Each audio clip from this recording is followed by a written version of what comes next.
नमस्कार। आज बात करते हैं हमारे संविधान के एक कह सकते हैं एक अदृश्य कवच के बारे में। एक ऐसा कवच जो हमारे लोकतंत्र की रक्षा करता है। जी हाँ, हम बात कर रहे हैं संविधान की मूल संरचना या बेसिक स्ट्रक्चर की। देखिए, ये जो सिद्धांत है ना, ये एक बहुत ही बड़े और गहरे सवाल से निकल कर आया है।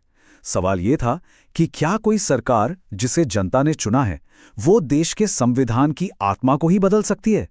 सोचिए जरा, ये वो सवाल है जिसने दशकों तक हमारे लोकतंत्र की दिशा तय की है। तो इस पूरी कहानी की जड़ वो एक बहुत ही फंडामेंटल सवाल में छुपी है कि क्या हमारी संसद के पास, हमारे पार्लियामेंट के पास संविधान को बदलने की लिमिटलेस मतलब असीमित शक्ति है। और यहीं पर संविधान के अंदर ही एक बहुत बड़ा टकराव हमें देखने को मिलता है। देखिए, एक तरफ है आर्टिकल 368। ये क्या करता है? ये संसद को ताकत देता है कि वो संविधान में संशोधन कर सके, उसमें बदलाव ला सके। ठीक है, लेकिन दूसरी तरफ है आर्टिकल 13 और ये एक ढाल की तरह खड़ा है। ये कहता है कि कोई भी कानून, कोई भी लॉ लोगों के मौलिक अधिकारों यानी फंडामेंटल राइट्स को छीन नहीं सकता। तो असली सवाल ये खड़ा हो गया कि ये जो संशोधन करने की ताकत है, क्या वो मौलिक अधिकारों वाली ढाल से भी ज्यादा मजबूत है? और बस इसी एक सवाल ने भारत की सबसे बड़ी कॉन्स्टिट्यूशनल डिबेट को जन्म दिया।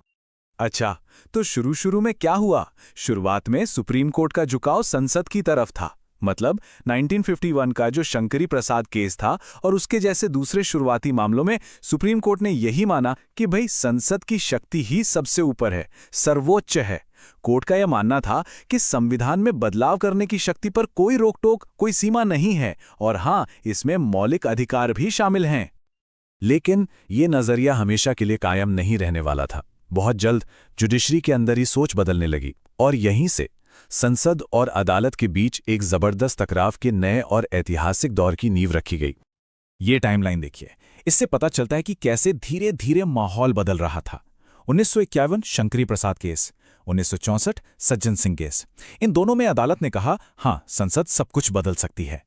लेकिन फिर आया 1967 का गोलकनाथ केस और इस केस ने सब कुछ पलट कर रख दिया। सुप्रीम कोर्ट ने एक ऐसा फैसला सुनाया जिसकी किसी को उम्मीद नहीं थी। अपने ही पुराने फैसलों को पूरी तरह से पलट दिया। सच कहूं तो यह भारतीय कानून के इतिहास में एक भूचाल जैसा था। गोलकनाथ केस में जो कोर्ट ने कहा ना, वो शब्द बहुत पावरफुल थे। कोर्ट ने कहा कि जो हमारे मौलिक अधिकार हैं, फंडामेंटल राइट्स, वो ट्रांसेंडेंटल एंड इम्यूटेबल हैं। मतलब वो इतने पवित्र हैं, इतने स्थायी हैं कि उन्हें बदला ही नहीं जा सकता। कोर्ट ने बिल्कुल साफ कर दिया कि संसद के पास तो उन्हें छूने की भी ताकत नहीं है। बस इस एक फैसले ने एक लक्ष्मण रेखा खींच दी और अब संसद और न्यायपालिका आमने सामने खड़े थे, सीधे टकराव के रास्ते पर। और इस महाटकराव का अंत एक ऐसे ऐतिहासिक फैसले से हुआ जिसने हमारे लोकतंत्र की दिशा हमेशा के लिए बदल दी। और वो ऐतिहासिक फैसला था केशवानंद भारती केस। सिर्फ इस एक सवाल का जवाब ढूंढने के लिए भारत के इतिहास की सबसे बड़ी बेंच बैठी। एक दो नहीं, पूरे 13 जज। आप सोच सकते हैं, ये नंबर ही बताता है कि यह मामला कितना ज्यादा गंभीर था। और इसी केस से जन्म हुआ बेसिक स्ट्रक्चर डॉक्ट्रिन का, यानी मूल संरचना के सिद्धांत का। सुप्रीम कोर्ट ने यहां एक बहुत ही शानदार संतुलन बनाया।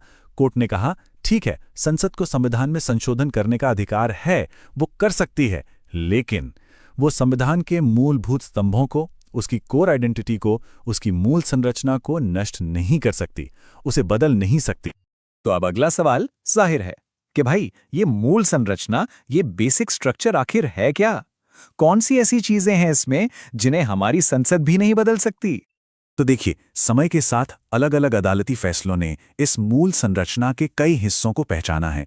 इनमें हमारे लोकतंत्र की बिल्कुल नींव वाली बातें शामिल हैं, जैसे संविधान ही सबसे ऊपर है, उसकी सुप्रीमेसी, देश का सॉवरेन, डेमोक्रेटिक और रिपब्लिकन होना, हमारा धर्मनिरपेक्ष चरित्र, सेक्युलर कैरेक्टर, शक्तियों का बंटवारा मतलब सेपरेशन ऑफ पावर्स, और साथ ही वो सिद्धांत जो हमारी रक्षा करते हैं, जैसे रूल ऑफ लॉ, कानून का राज, और जुडिशियल रिव्यू यानी अदालतों की समीक्षा करने की शक्ति। ये वो नींव के पत्थर हैं जिन्हें कोई भी सरकार अपनी जगह से हिला नहीं सकती। और हां, ये समझना बहुत जरूरी है कि ये सिद्धांत कोई एक दिन में या एक रात में नहीं बन गया। नहीं, ये तो दशकों तक चले कई कई बड़े और ऐतिहासिक केसों का नतीजा है, जिनके जरिए सुप्रीम कोर्ट ने इस बेसिक स्ट्रक्चर की परिभाषा को लगातार और साफ और बेहतर बनाया है।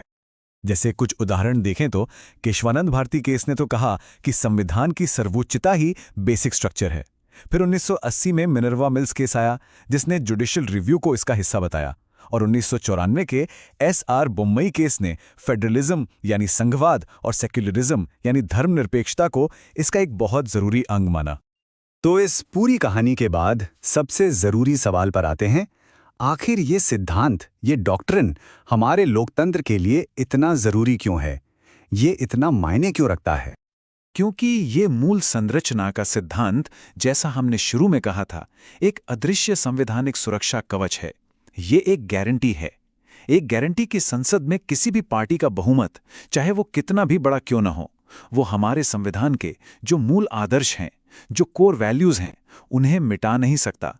ये हमारे लोकतंत्र की आत्मा को किसी भी राजनीति तूफान से बचाता है। और आखिर में ये पूरी बातचीत हमें एक बहुत ही गहरे सवाल पर लाकर छोड़ देती है। देखिए, ये जो बेसिक स्ट्रक्चर का सिद्धांत है, ये हमारे संविधान में कहीं लिखा तो है नहीं, इसे जजों ने समय के साथ विकसित किया है। तो सवाल ये है कि इसका मतलब क्या है? इस पर अंतिम फैसला लेने का अधिकार आखिर किसे होना चाहिए? जनता के चुने हुए प्रतिनिधियों को या फिर उन जजों को जिनकी नियुक्ति होती है? ये एक बड़ी बहस है।